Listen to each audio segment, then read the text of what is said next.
So இப்போ பாருங்க, ஈக்குமே C curve ரொம்ப இம்பார்ட்டன்ட். சி கர்வ் போட்டு இந்த ஈக்கு நான் ஏற்கனவே சொல்லியிருக்கேன், கண்ணுன்னு சொல்லியிருக்கேன். இருக்கிற ஒரு லெட்டருக்கு வந்து கண்ணு இருக்குன்னு சொல்லியிருக்கேன். அப்போ தான் அவங்களால வந்து கொஞ்சம் இன்ட்ரெஸ்ட்டாக போடுவாங்க. ஸோ சி கர்வ் போட்டு கண்ணுக்கு வந்து இது உள்ளேருந்து இந்த லெட்டர்லேருந்து உள்ள வந்து லாக் பண்ணணும்னு. ஸோ கண்ணு மாதிரி போட்டு உள்ளேருந்து நம்ம வந்து உள்ளே போட்டுரு. ஸோ இதே மாதிரி சொல்லி கொடுங்க ஸோ சி கர்வ் மாதிரி போட்டு அதுக்கப்புறம் இந்த இடத்துலேருந்து உள்ள லைனு.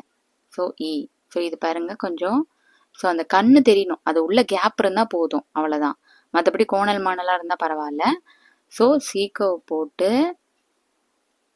ஸோ கண்ணு போடு அப்படின்னு சொன்னால் கரெக்டாக இது உள்ளேருந்து உள்ளே போட்டுருவாங்க. ஸோ பாருங்க கண்ணு.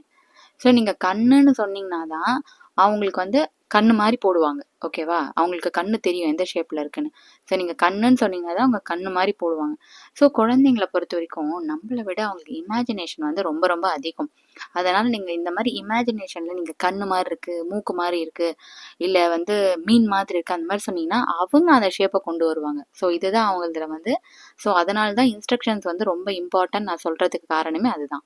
ஸோ பாருங்கள், எல்லாமே அவனே பர்ஃபெக்டாக போட்டான், ஈஸியாக சூப்பராக போட்டான். Very good.